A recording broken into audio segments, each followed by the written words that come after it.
Terceiro, verso 18. Juntos. Quando Deus reina na alma, a felicidade é ultra circunstancial. Ou seja, não depende de circunstâncias ou acontecimentos. A felicidade de um cristão bíblico e de qualquer ser humano não será jamais material. Ela é ultramaterial. E ela é ultra circunstancial. Ela é independente de circunstâncias e de acontecimentos. Leia comigo o verso 18, juntos. Todavia, eu me alegro no Senhor, exulto, me regozijo no Deus da minha salvação. Querido, note que agora Abacuque passa da declaração negativa para a positiva. No verso 17, ele diz que ele declara a sua independência do que é material. Ele diz o que não faz diferença na sua vida. Ou seja, as coisas deste mundo, mesmo as coisas básicas, mesmo as coisas fundamentais para a vida, ele está dizendo que não faz diferença quanto à sua satisfação, à sua felicidade. Mesmo as coisas básicas. Então, no 17, ele está declarando a sua independência do que é material. Está declarando o que não faz diferença para ele, interiormente, espiritualmente. E no verso 18, ele declara qual é a sua dependência. O que faz diferença para ele? Deus é a sua dependência, ele diz. A minha dependência é Deus. E o que faz diferença para mim é que ele, Deus, gera grande alegria e regozijo na minha alma.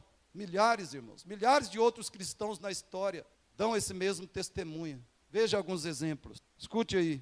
Agostinho, aquele santo, quando o cristianismo ainda era bíblico, ainda era apostólico, um grande santo do cristianismo. Agostinho, ele diz assim: a busca de Deus é a busca da alegria.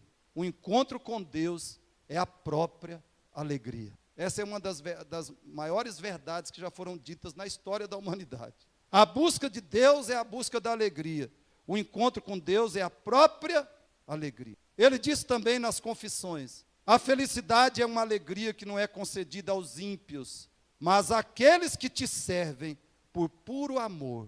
Tu és essa alegria, alegrar-se de ti, em ti e por ti. Isso é felicidade. E não há outra. Os que imaginam outra felicidade apegam-se a uma alegria que é falsa. Jonathan Edwards disse: o pecado é o abandono suicida da alegria. Em outras palavras, a busca pela satisfação da nossa alma, da nossa alegria, do nosso deleite e da nossa felicidade não é pecado. O pecado consiste justamente no contrário, buscar a alegria onde não se pode encontrar qualquer alegria duradoura. Buscar alegria no sexo, buscar alegria no casamento. Não que Deus não quer que nos alegremos com isso, mas as pessoas buscam alegria nas experiências desse mundo, nas coisas desse mundo e não em Deus. E isso é o suicídio espiritual, psicológico e emocional. Quando você faz do sexo a sua alegria, faz do dinheiro a sua alegria, faz do casamento a sua alegria. Quando você faz de qualquer coisa desse mundo a sua felicidade, você está se suicidando, espiritual, emocional e psicologicamente. Você faz, por exemplo, do sucesso, do poder, do ministério, a sua felicidade, a sua satisfação. É suicídio, é o pior tipo de suicídio. Você faz da sua beleza, da sua energia física, né? Da sua juventude, a sua felicidade. E depois, quando você estiver com 50? E quando você estiver com 60? Você vai ser cada dia mais infeliz, cada dia mais deprimido, frustrado. Blaise Pascal escreveu, escute aí. Pascal, ano da graça de 1654, segunda-feira, 23 de novembro, de aproximadamente 10h30 da noite, até quase 30 minutos após a meia-noite, fogo. Deus de Abraão, Deus de Isaac, Deus de Jacó, não dos filósofos e dos eruditos. Convicção, alegria profundamente sentida, paz. Convicção, alegria profundamente sentida, paz.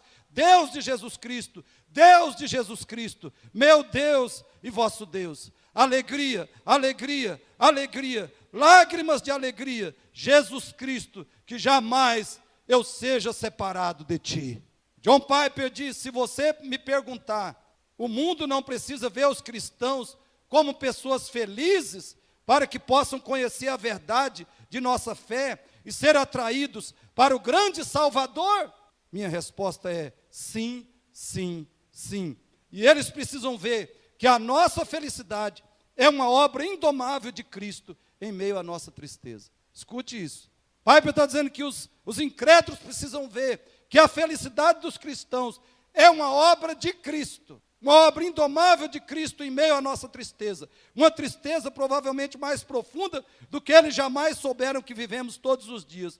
Eles precisam nos ver tristes, mas sempre alegres. Sempre alegres. Querido, ouça e procure aprender.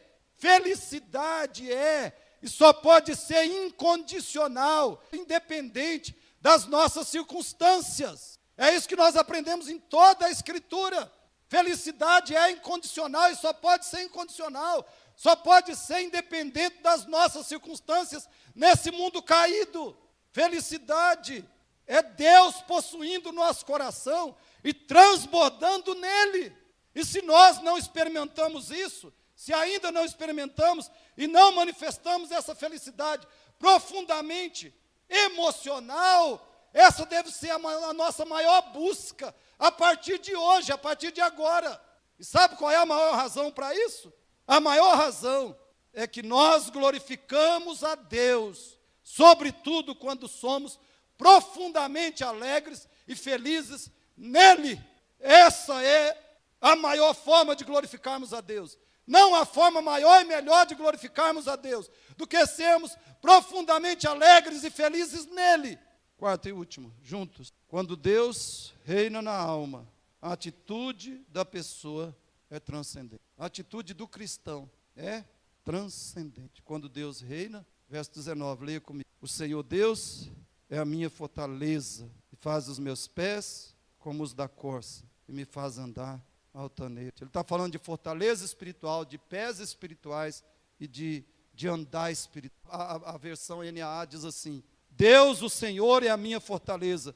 Ele dá aos meus pés a ligeireza das corças e me faz andar nas minhas alturas. E a NVT diz: o Senhor soberano é minha força. Ele torna meus pés firmes como os da corça, para que eu possa andar em lugares. Querido, me desculpe usar essa palavra, mas ela é a melhor, mais precisa e apropriada para expressar o conteúdo desse versículo. Transcendente significa, essencialmente, acima e além. Acima e além. Um sentido da palavra transcendente é algo que não é próprio dessa ordem natural e material.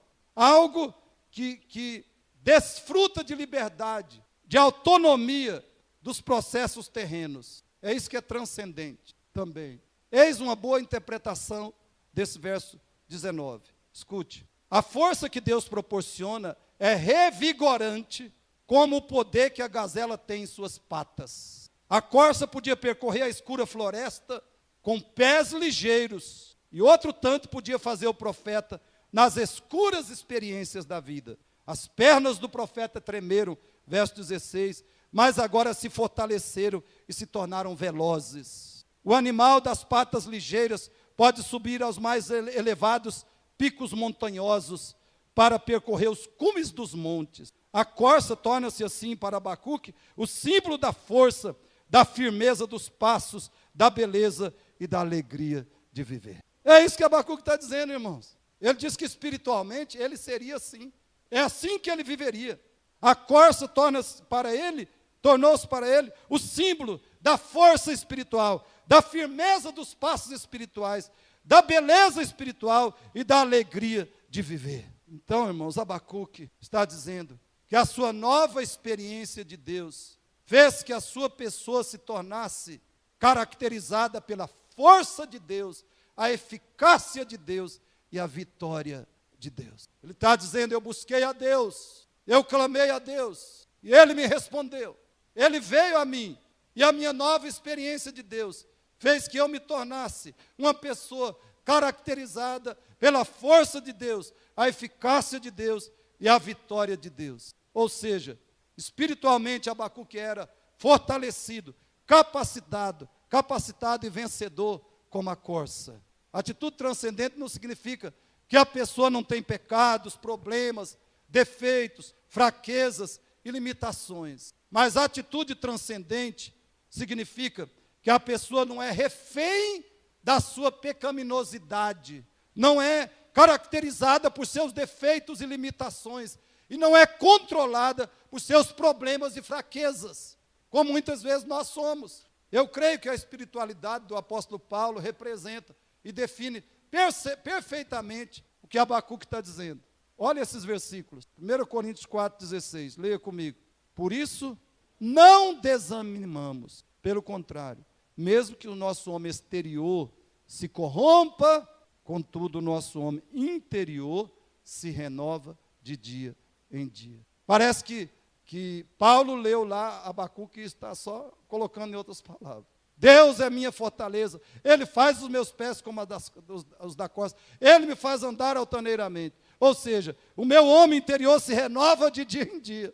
É a mesma coisa. Filipenses 4,11, olha aí.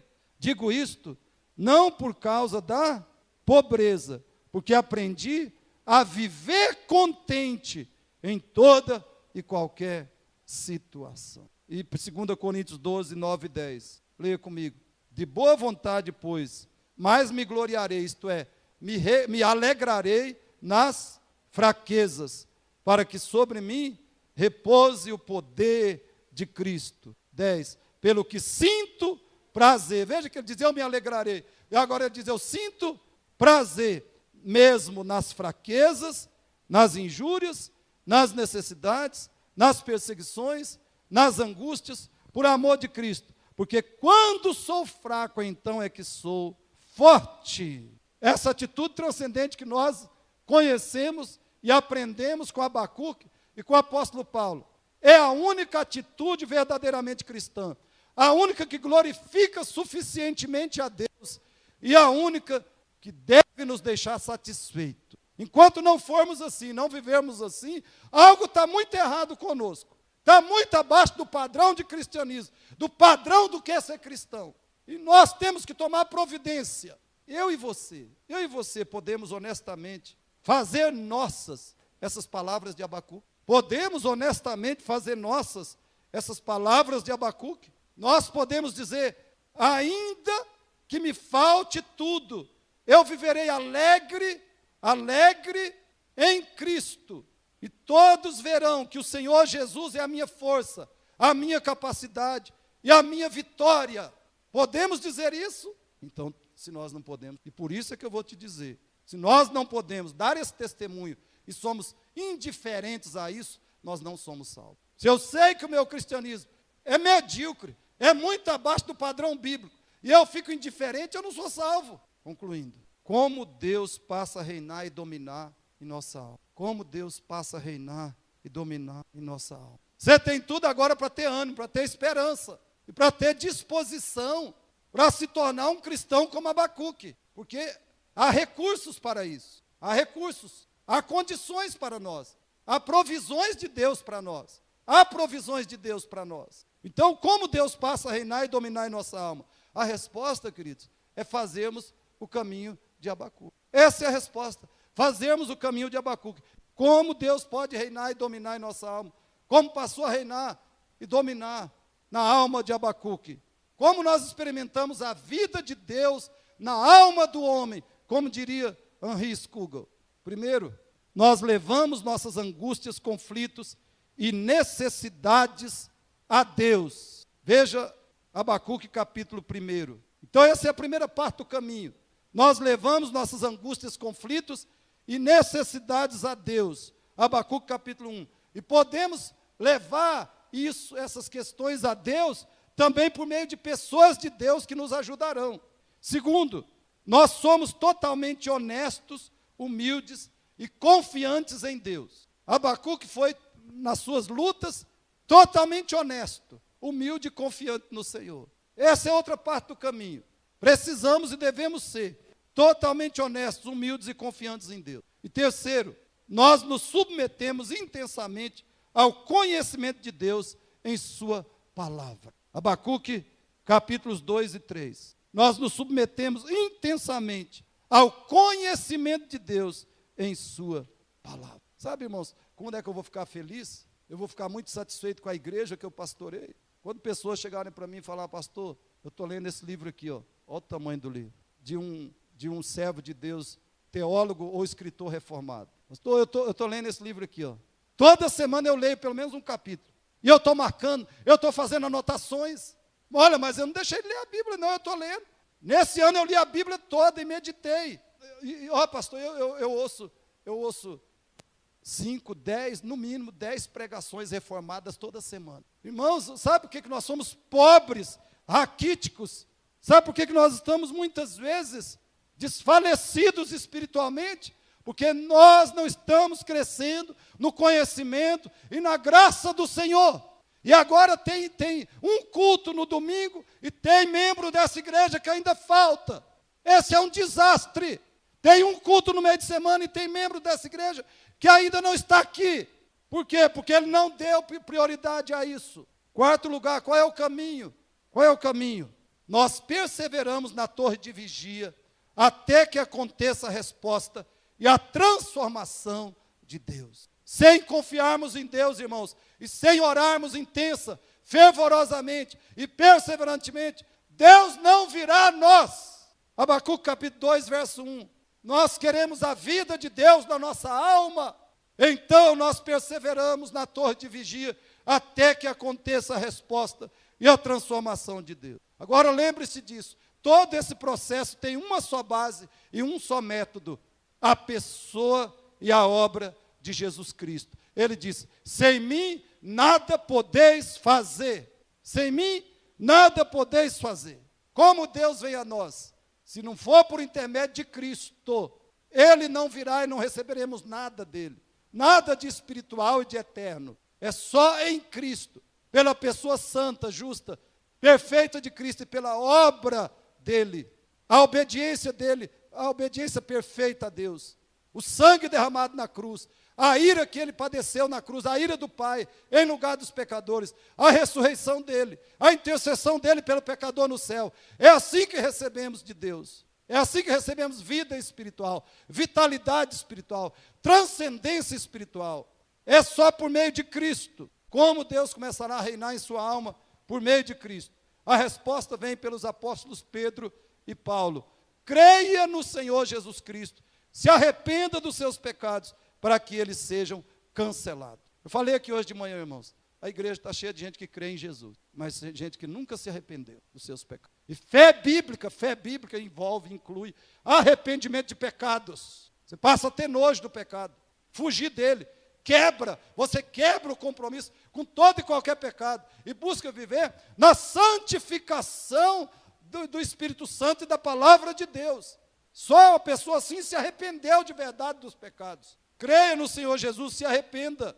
O arrependimento e a fé que salvam acontecem quando você abandona o compromisso com o pecado e assume um compromisso de seguir a Cristo como Senhor da sua. Eu te pergunto, você já abandonou seu compromisso com qualquer pecado e você já assumiu um compromisso real, sincero, autêntico? Já assumiu um compromisso de seguir a Cristo como Senhor da sua vida? Você já fez isso? Você fará isso? Você deseja intensamente? Você quer que Deus reine na sua alma? Você quer a vida de Deus na sua alma? Ou você quer que o pecado e o diabo continuem reinando no seu coração? O que você prefere?